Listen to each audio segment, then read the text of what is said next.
Puji nama Tuhan. Selamat pagi seluruh keluarga besar GPDI Tiberias Bogor. Pada saat pagi hari ini, sebelum kita memulai hari ini, terlebih dahulu kita diisi oleh kebenaran firman Tuhan, dan mari kita berdoa. Kami bersyukur Tuhan buat setiap kebaikan dan kemurahan Tuhan yang boleh kami rasakan pada saat pagi hari ini. Kalau kami ada sebagaimana kami ada, itu semua berkat Tuhan. Dan sebentar kami akan mendengarkan sebagian dari kebenaran firman-Mu. Sucikan, kuduskan kami Tuhan, layakkan kami, sehingga kami boleh memberikan tanah hati kami yang paling baik untuk boleh ditaburi oleh kebenaran firman-Mu, menjadi bekal buat kehidupan kami selanjutnya. Terima kasih Tuhan Yesus, hanya di dalam nama-Mu kami siap mendengarkan firman-Mu. Haleluya, amin. Puji nama Tuhan, Bapak Ibu Saudara-saudari yang terkasih di dalam nama Tuhan Yesus Kristus. Pada saat pagi hari ini tema kita yaitu kemerdekaan yang sejati, yang diambil dari Galatia 5 ayat 1. Demikian firman Tuhan, supaya kita sungguh-sungguh merdeka, Kristus telah memerdekakan kita. Karena itu berdirilah teguh dan janganlah mau lagi dikenakan kuk perhambaan. Jadi pada saat ini, pagi hari ini kita akan membahas tentang kemerdekaan. Tapi sebelumnya, di bulan Agustus ini adalah bulan di mana kita seluruh keluarga besar Indonesia merayakan hari kemerdekaannya, yaitu kemerdekaan yang telah diproklamirkan pada tanggal 17 Agustus 1945. Artinya, sejak saat itu Indonesia menjadi negara yang merdeka dan berdaulat dan bebas dari penjajahan. Indonesia menjadi negara yang berdaulat, di mana pada saat itu Indonesia bebas dari segala perbudakan, baik daripada pemerintahan Jepang pada saat itu. Itu sebabnya kita patut bersyukur kepada Tuhan, karena telah 76 tahun kita mengalami kemerdekaan, kita boleh bebas berpendapat, bebas melakukan apa saja untuk negara ini. Dan pada saat ini yang menjadi pertanyaannya adalah, sudahkah kita menjadi orang Kristen yang dimerdekakan oleh Kristus? Saya yakin dan percaya kita semua telah dimerdekakan oleh Kristus. Kita telah dipanggil untuk dimerdekakan. Kita dimerdekakan Kristus lewat apa? Lewat pengorbanan Tuhan Yesus Kristus di kayu salib. Kita ditebus dari perbudakan. Perbudakan apa? Yaitu perbudakan dosa. Ada banyak orang Kristen yang masih hidup, sekalipun dia telah menerima Yesus Kristus sebagai juru selamatnya, tetapi dia seringkali masih hidup di dalam perbudakan. Perbudakan apa? Yaitu perbudakan dosa, masih hidup di dalam kedagingan.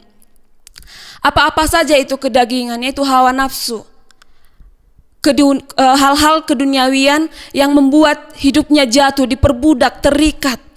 Sehingga ketika dia telah terikat di dalam dosa, ketika dia hendak mau keluar dari dosa itu, maka dia akan mengalami yang namanya kesakitan yang luar biasa.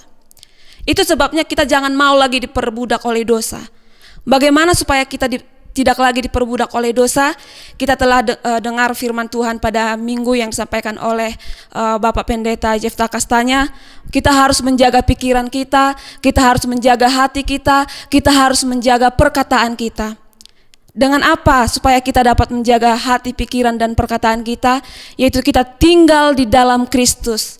Mari kehidupan kita, serahkan seluruh kehidupan kita untuk dipimpin oleh Roh Kudus. Karena ketika kehidupan kita dipimpin oleh Roh Kudus, maka buah-buah yang dihasilkan menjadi buah yang manis. Kalau kita baca di dalam Galatia 5 ayat 16, di sana dikatakan, maksudku ialah hiduplah oleh roh, maka kamu tidak akan menuruti keinginan daging. Ketika kita hidup di dalam roh, kita dapat melawan keinginan-keinginan daging yang tidak berkenan di hadapan Tuhan. Dan di Galatia 6 ayat 8 dikatakan, sebab barang siapa menabur dalam dagingnya, ia akan menuai kebinasaan dari dagingnya. Tetapi barang siapa menabur dalam roh, ia akan menuai hidup yang kekal dari roh. Di sini Bapak Ibu Saudara-saudari yang terkasih di dalam nama Tuhan dikatakan, barang siapa yang menabur di dalam dagingnya, maka ia akan menuai kebinasaan. Orang yang diperhamba oleh dosa hidup di dalam kedagingan. Orang yang hidup di dalam kedagingan akan menuai kebinasaan yang kekal. Apa itu kebinasaan? Yaitu api neraka. Tetapi orang yang hidup di dalam roh, hidupnya akan dipimpin oleh Roh Kudus. Dan hasil yang dihasilkan oleh hidup di dalam roh yaitu kehidupan yang kekal. Bahkan di dunia ini juga kita akan melihat hasilnya, yaitu kita boleh menemukan damai sejahtera, sukacita, pengharapan yang daripada Tuhan. Bahkan orang lain dapat melihat ada Yesus Kristus yang hidup di dalam setiap kehidupan kita pribadi lepas pribadi. Oleh sebab itu saudara-saudari yang terkasih dalam nama Tuhan, kita telah dipanggil untuk merdeka. Oleh sebab itu jangan lagi, dikatakan di Galatia 5 ayat 13, saudara-saudara, memang kamu telah dipanggil untuk merdeka, tetapi janganlah kamu mempergunakan kemerdekaan itu sebagai kesempatan untuk hidup dalam dosa, melainkan layanilah seorang akan yang lain oleh kasih. Marilah kita memang benar-benar hidup di dalam roh. Kita harus hidup di dalam Tuhan. Kita harus menjadi orang-orang yang merdeka. Jangan mau lagi diperbudak oleh dosa, diperbudak oleh iblis. Haleluya, Bapak Ibu saudara-saudari yang terkasih dalam nama Tuhan. Demikianlah kebenaran firman Tuhan yang menjadi kesimpulannya, yaitu jadilah orang yang merdeka di dalam Kristus. Merdeka dalam arti merdeka dari dosa, dari hal-hal yang duniawi, dari hawa nafsu yang tidak berkenan di hadapan Tuhan. Dan mari kita tetap tinggal di dalam Tuhan supaya kita hidup dipimpin oleh Roh Kudus, sehingga kita boleh menghasilkan buah yang manis yang boleh dinikmati oleh Tuhan, bahkan dinikmati oleh sesama kita. Demikian kebenaran firman Tuhan. Mari kita berdoa. Kami bersyukur Tuhan buat setiap kebenaran firman Tuhan yang boleh kami dengarkan pada saat pagi hari ini. Biarlah itu Tuhan Yesus boleh jatuh di tanah hati kami yang paling baik, sehingga boleh bertumbuh, berbuah, berakar, berbuah Tuhan Yesus yang boleh dinikmati oleh Tuhan bahkan sesama kami. Ajar kami Tuhan Yesus untuk tetap tinggal di dalam roh-Mu, sehingga kami tetap Bapa yang baik, hidup menurut ketetapan-ketetapan yang telah Engkau kehendaki. Terima kasih Tuhan Yesus, mampukan kami untuk tetap terus berjalan bersama dengan Engkau, dan biarlah Roh Kudus-Mu yang selalu memimpin kami di setiap langkah kami di sepanjang hari ini. Terima kasih Tuhan, kami mengucap syukur hanya di dalam nama Tuhan Yesus Kristus. Haleluya, amin.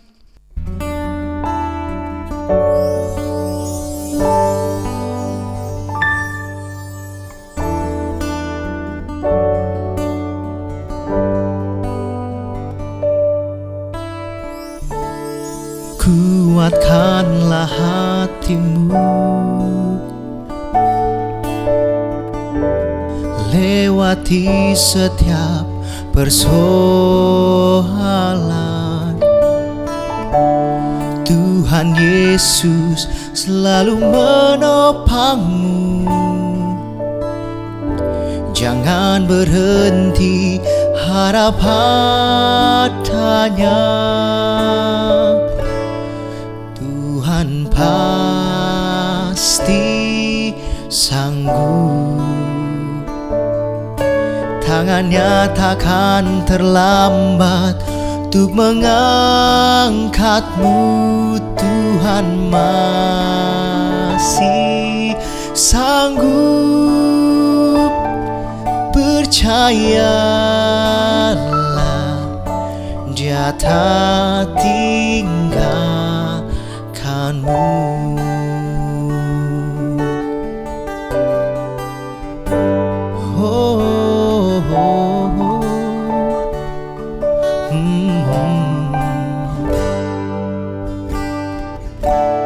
Kuatkanlah hatimu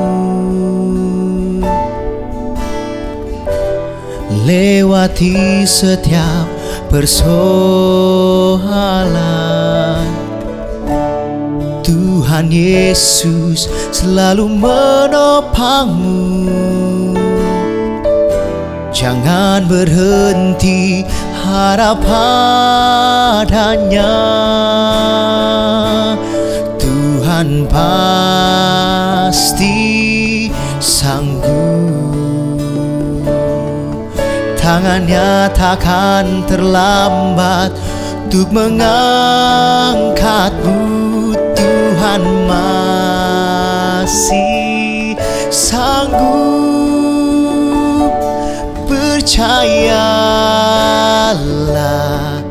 Dia tak tinggalkanmu.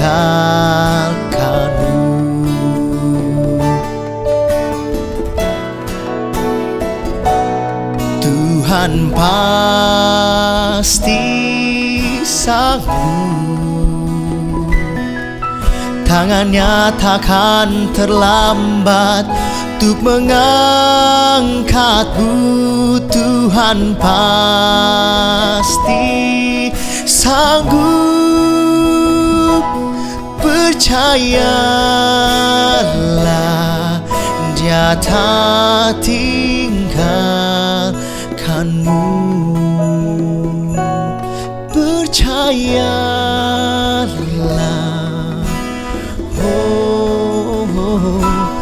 percayalah, Dia tak tinggalkanmu.